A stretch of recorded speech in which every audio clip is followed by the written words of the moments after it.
قیامت کب آئے گی؟ برادران اسلام، آج میں آپ کو رسول کریم حضرت محمد مصطفیٰ صلی اللہ علیہ وسلم کے ارشادات اور پیشن گوئیوں کی روشنی میں قرب قیامت کی چند نشانیوں کے بارے میں گفتگو کرنے جا رہا ہوں، جن میں سے بعض پوری ہو چکی ہیں، کچھ پوری ہو رہی ہیں اور بعض آئندہ پوری ہوں گی۔ حضرت علی رضی اللہ تعالی عنہ فرماتے ہیں کہ رسول خدا صلی اللہ علیہ وسلم نے فرمایا کہ ان قریب لوگوں پر ایسا زمانہ آئے گا کہ اسلام کا صرف نام باقی رہے گا اور قرآن کی صرف رسم باقی رہ جائے گی۔ ان کی مسجدیں نقش و نگار، ٹائل، برقی پنکھوں وغیرہ سے آباد ہوں گی اور ہدایت کے اعتبار سے ویران ہوں گی۔ ان کے علماء آسمان کے نیچے رہنے والوں میں سب سے زیادہ برے ہوں گے۔ ان علماء سے فتنے پیدا ہوں گے اور پھر ان میں واپس آ جائیں گے۔ اسلام کا صرف نام باقی رہے گا، یعنی اسلامی چیزوں کے نام ہی لوگوں میں رہ جائیں گے اور ان کی حقیقت باقی نہ رہے گی، جیسا کہ آج کل نماز، روزہ، زکوٰۃ، حج وغیرہ کے بس نام ہی باقی ہیں اور ان کی حقیقت اور روح اور ادائیگی کے وہ طریقے اور کیفیتیں باقی نہیں ہیں جو رسول خدا صلی اللہ علیہ وسلم سے منقول ہیں، اور کروڑوں مسلمان ان سے کورے ہیں۔ قرآن شریف صرف رسمنی پڑھا جاتا ہے، اس کے الفاظ اور خوش الہانی کا تو خیال ہے، مگر اس کے معنی پر غور کرنا اور اس کی منع کی ہوئی چیزوں سے بچنا تو مسلمان کے تصور میں بھی نہیں رہا۔ مسجدیں زیب و زینت سے خوب آراستہ ہیں، دلکش فرش، قیمتی غالیچے، دیدہ زیب فانوس، عمدہ عمدہ ہنڈے اور آرام و راحت کی چیزیں مسجدوں میں موجود ہیں، مگر ہدایت سے خالی ہیں۔ مسجدوں میں دنیا کی باتیں، تانے، غیبتیں بے دھڑک ہوتی ہیں اور امام و مؤذن تو مسجدوں کو گھر ہی سمجھتے ہیں۔ علماء کے بارے میں جو یہ ارشاد فرمایا کہ علماء سے فتنہ نکلے گا اور ان میں واپس آ جائے گا، اس کا مطلب یہ ہے کہ علماء بگڑ جائیں گے اور رشد و ہدایت کی راہ چھوڑ دیں گے تو عالم میں فساد ہوگا، اور پھر اس کی زد میں علماء بھی آ جائیں گے، اور یہ بھی مطلب ہو سکتا ہے کہ علماء دنیا داروں اور ظالموں کی مدد کریں گے اور پیسے اینٹھنے کے لیے دنیا کی مرضی کے موافق مسئلے بتائیں گے، اور پھر دنیا دار ہی ان کا مزاج ٹھکانے لگا دیں گے۔ حضرات گرامی، دوسرے انسانوں کی طرح آج کل کے علماء بھی فکر آخرت سے خالی ہو گئے ہیں اور اس فانی زندگی کو اپنے علم کا مقصد بنا رکھا ہے۔ سیاسی لیڈر بننے، شہرت حاصل کرنے، روپیہ کمانے جوڑنے کی دھن میں سرگرداں ہیں، اور موجودہ زمانے کے علماء میں خال خال ہی ایسے ہیں جو اسلام کی تبلیغ کرتے ہوں، ورنہ آج تو علماء کی یہ حالت ہو گئی ہے کہ جلسوں میں گاندھیزم یا نیشنلزم، سوشلزم اور کمیونزم کی اشاعت کرتے ہیں اور ارشادات نبوی کی بجائے مخلوق کے خود ساختہ نظاموں کی طرف دعوت دیتے ہیں۔ حضرت انس رضی اللہ تعالی عنہ فرماتے ہیں کہ رسول اللہ صلی اللہ علیہ وسلم نے ارشاد فرمایا کہ قیامت کی نشانیوں میں ایک یہ بھی ہے کہ لوگ مسجدیں بنا کر فخر کریں گے۔ آج کل یہی حال ہے، اور بقول حضرت ابن عباس رضی اللہ تعالی عنہ، تم ضرور مسجدوں کو یہود و نصار کی طرح سجاؤ گے۔ دل کو منتشر کرنے والے رنگ برنگ کے ٹائل، جھاڑ، فانوس، ہانڈیاں، دل فریب فرش اور بیش بہا پردے، اور دوسرا زیب و زینت اور آرام و راحت کی چیزیں مسجدوں میں موجود ہیں، اور ان دنیاوی چیزوں نے مسجدوں میں پہنچ کر اوقات نماز کے علاوہ مسجدوں کو مقفل کرنے پر مجبور کر دیا ہے، اور حفاظت کے لیے مستقل نگرانوں اور چوکیداروں کی ضرورت پیدا کر دی ہے۔ مسجدیں ان دنیاوی چیزوں سے آباد ہیں اور نمازیوں سے خالی ہیں۔ جو نمازی ہیں وہ مسجدوں میں دنیا کی باتوں میں مشغول رہتے ہیں۔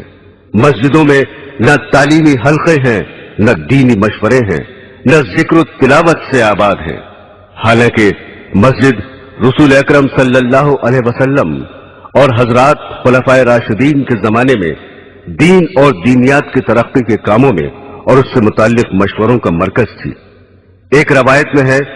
کہ جب تم اپنی مسجد کو سجانے لگو اور قرآنوں کو دیدہ زیب بنانے لگو تو سمجھ لو تمہاری ہلاکت کا وقت قریب ہے۔ حضور صلی اللہ علیہ وسلم نے ارشاد فرمایا کہ ایک زمانے میں ایسے لوگ ہوں گے جن کی دنیاوی باتیں ان کی مسجدوں میں ہوا کریں گی، تم ان کے پاس نہ بیٹھنا کیونکہ خدا کو ان کی کوئی ضرورت نہیں ہے۔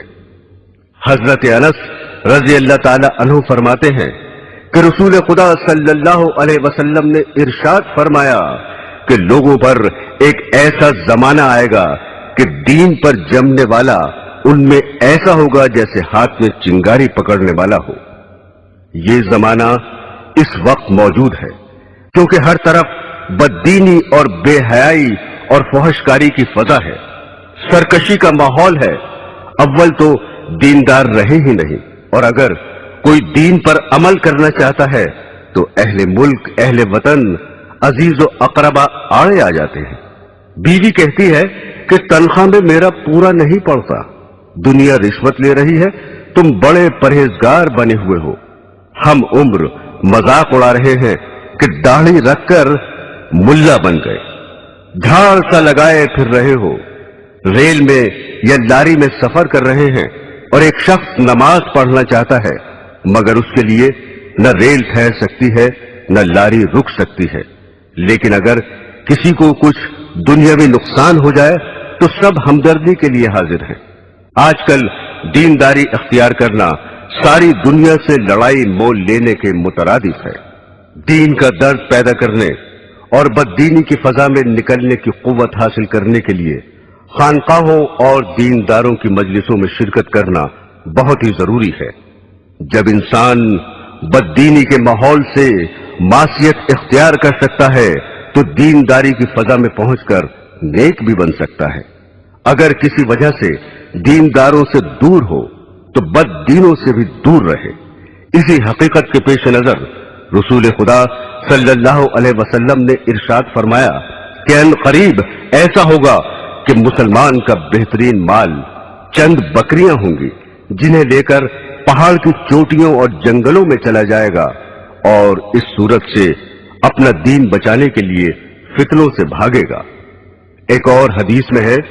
کہ رسول خدا صلی اللہ علیہ وسلم نے ارشاد فرمایا کہ ان قریب فتنے پیدا ہوں گے، اس وقت بیٹھا ہوا کھڑے ہوئے سے بہتر ہوگا، کیونکہ بیٹھا ہوا شخص بنسبت کھڑے ہوئے شخص کے فتنے سے دور ہوگا، اور کھڑا ہوا چلنے سے بہتر ہوگا، اور چلنے والا دوڑنے والے سے بہتر ہوگا۔ جو شخص فتنوں کی طرف نظر اٹھا کر دیکھے گا فتنے اسے اچک لیں گے۔ فتنے کے وقت عبادت خداوندی میں مشغول ہونا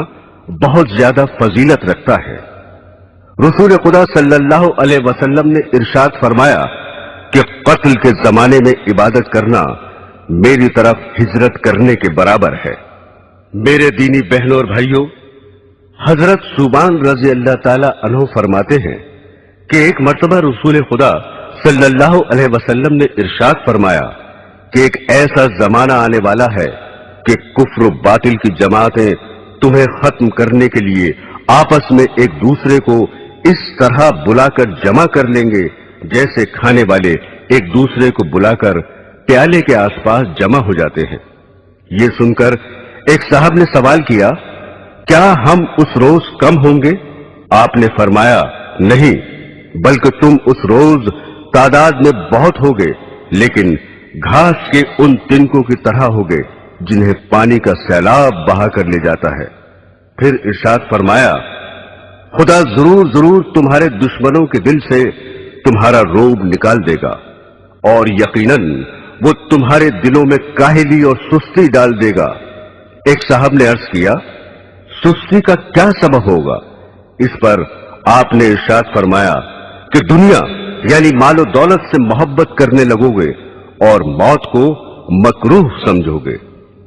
برسوں سے یہ پیشن گوئی حرف بحرف صادق ہو رہی ہے،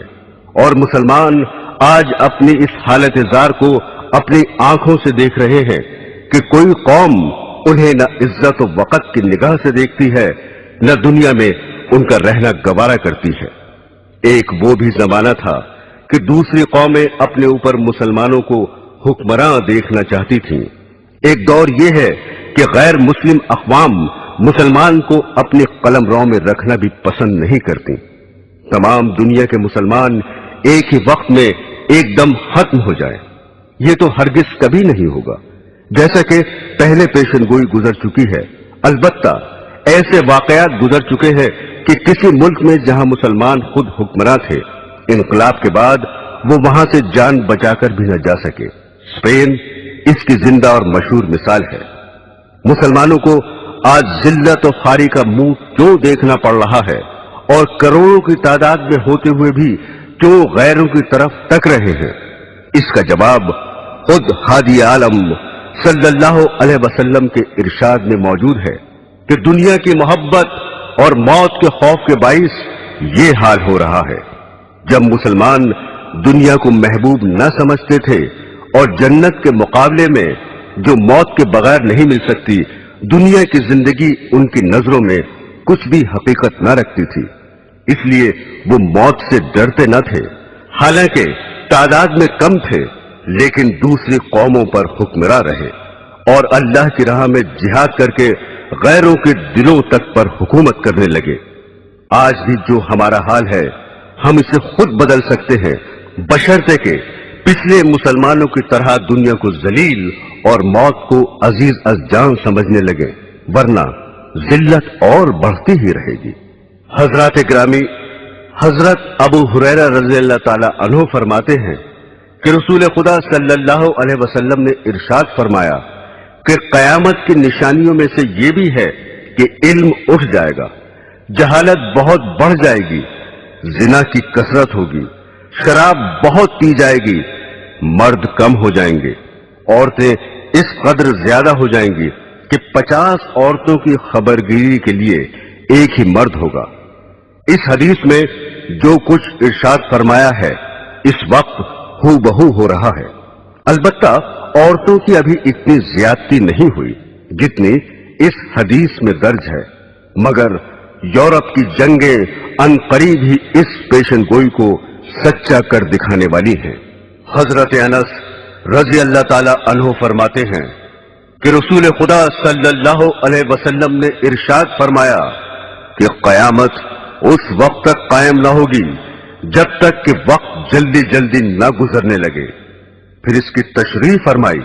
کہ 1 سال 1 ماہ کے برابر ہوگا، اور 1 ماہ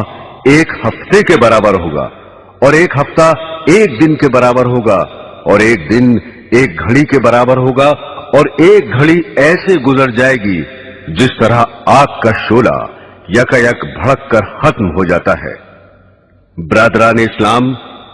قرب قیامت کی نشانیوں میں سے یہ بھی ہے کہ سود عام ہوگا اور حلال و حرام کا خیال نہ کیا جائے گا۔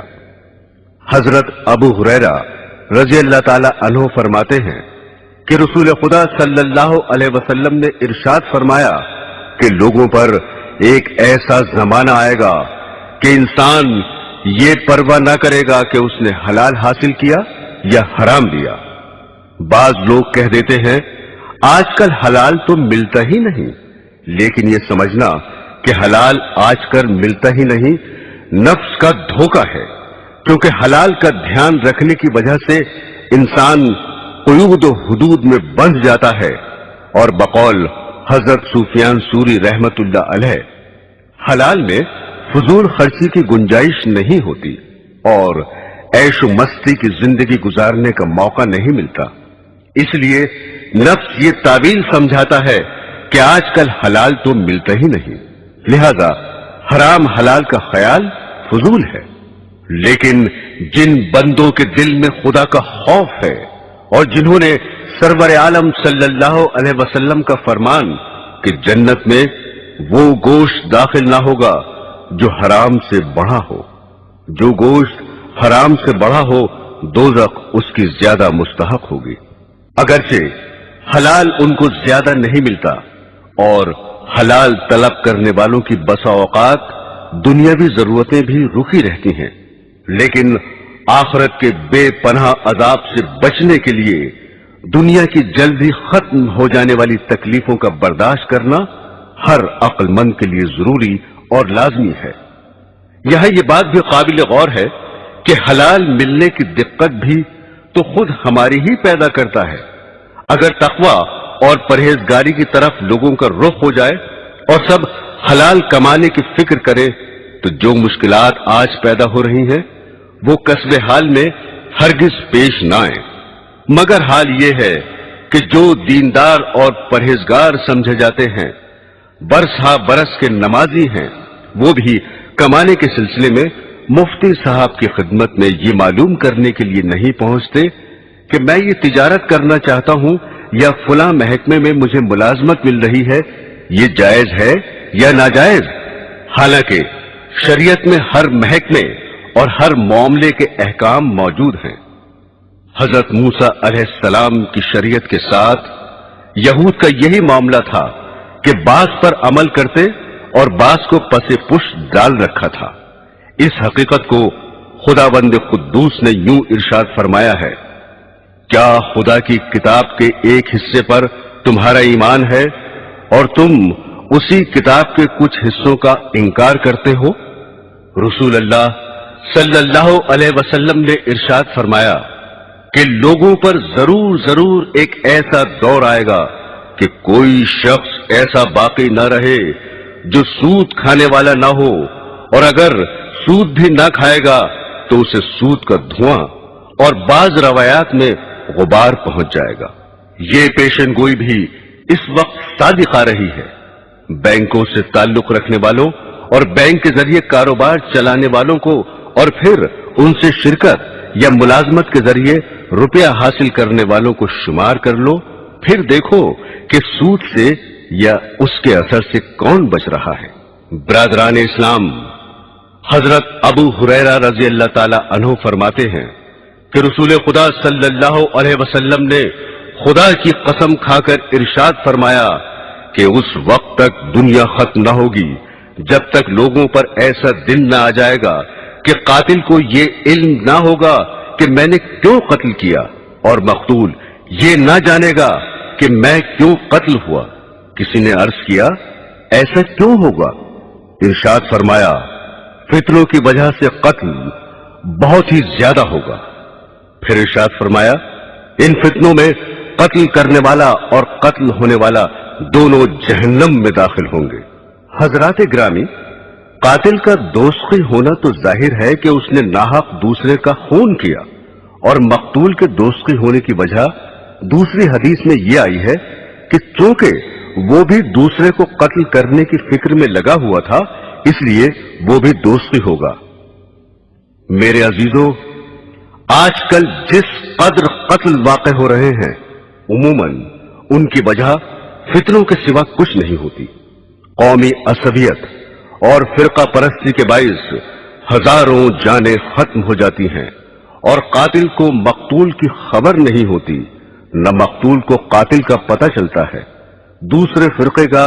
جو شخص ہاتھ لگا ختم کر ڈالا۔ چند انسانوں کے نظریوں کی جنگ نے ایسے ایسے آلات جنگ تیار کر لیے ہیں کہ شہر کے شہر ذرا ہی دیر میں فنا کے گھاٹ اترتے چلے جاتے ہیں۔ پھر تعجب یہ ہے کہ ہر فریق یہ کہتا ہے کہ ہم امن چاہتے ہیں۔ برادران اسلام، حضرت عمر اور حضرت ابو ہریرہ رضی اللہ تعالی عنہما سے روایت ہے کہ رسول خدا صلی اللہ علیہ وسلم کی خدمت میں آ کر ایک صاحب نے دریافت کیا کہ قیامت کب آئے گی؟ آپ نے ارشاد فرمایا کہ میں اور تم اس معاملے میں برابر ہیں، یعنی